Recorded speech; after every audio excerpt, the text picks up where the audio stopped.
Right, today's talking about Thermaltake, and the reason we're talking about Thermaltake is because they sent over a 700-watt power supply with an efficiency of bronze rating, but can hit the silver rating, which means it's very stable and very good. It's been tested by other media apparently, but I'm not going to be building with this today because I'm going to use it for something else. This is more your budget build. So if you're searching for performance and you want it to exceed just that little bit more further, plus you want RGBs, you can get it in this box. So they've got a rating of £39, £49 and £59 in different places. The link in the description down below, I'm going to leave it so you can go and buy this power supply.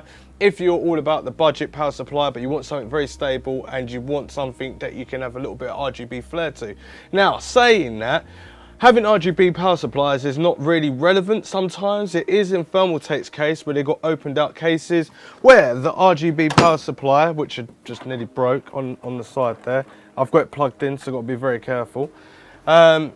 So it can be mounted on the wall like this, which means it won't get too much dust.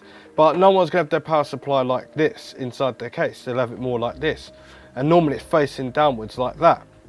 So that's where the relevancy is non-irrelevant with having RGB in a power supply, especially if people got Strouds as well, which is like this. If I put this power supply in and I bought it for RGB, you're not going to see it because it's going to be covered over. So depending, some people don't want RGB because it does restrict some sort of airflow sometimes, and it's not for everyone. But anyway, it's called a Smart Series power supply because it's smart with RGBs, and the performance that it can reach and be stable is really good. The one that I've got here is a 700-watt version, and the good thing about it is that means it's pretty stable for overclocks if it can reach that from bronze to silver rating. That is pretty sick, to be honest with you. It's not just saying it's bronze and that's as far as it'll go. It pushes and it exceeds expectations. So that's really cool. It's got a 5-year warranty if you want to know that. But the thing I don't like about the cables is that it's not fully modular, but that's because they've got more higher power supplies that are more with a premium cost. It's modular, fully modular. This is not even semi-modular, but I've connected it straight out the case. As you can see, the cables are fairly decently long. I reckon they're probably about 50 centimeters long each one. You get EPS connector, which is a dual 4-pin connector, so you don't get a dual you don't get anything else. You don't get a 2-pin, you get a 4-pin, and then you can connect them together and have 2 8-pin.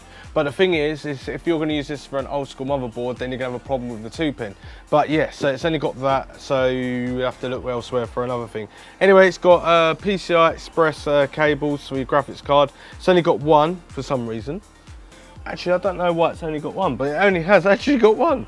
Alright, so it's only got one power for a graphics card, so 2 8-pin, 3 6-pin and 2 ends to split off as well, so you can use any graphics card with it, so there's no problem.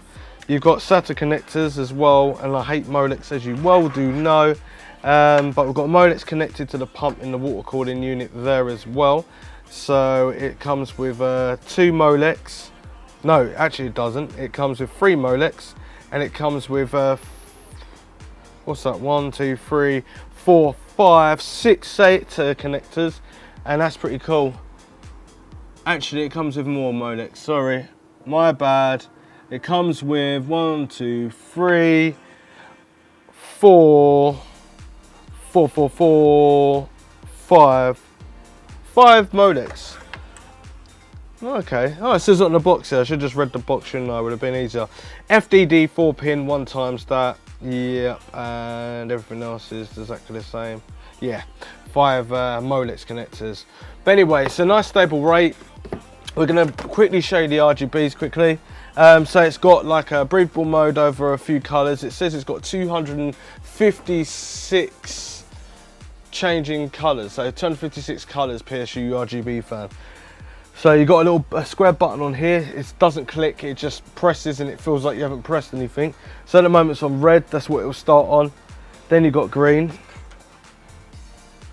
And it's quite a nice green. It's like, it shines up pretty well. So it's on breathing at the moment. Then we've got blue. And this is on breathing as well.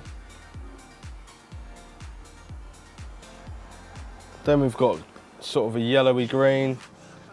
Then we've got a purple, which is quite nice. Don't see many purple builds, but it just shows that a budget RGB fan power supply that you can get, and it looks decent.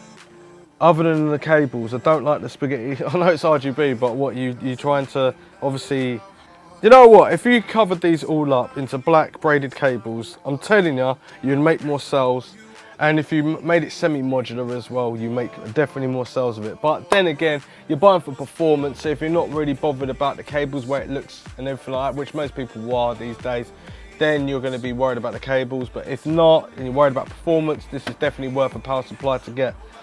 So we got a sort of whitish blue, then it goes back to red. I think this is solid red now.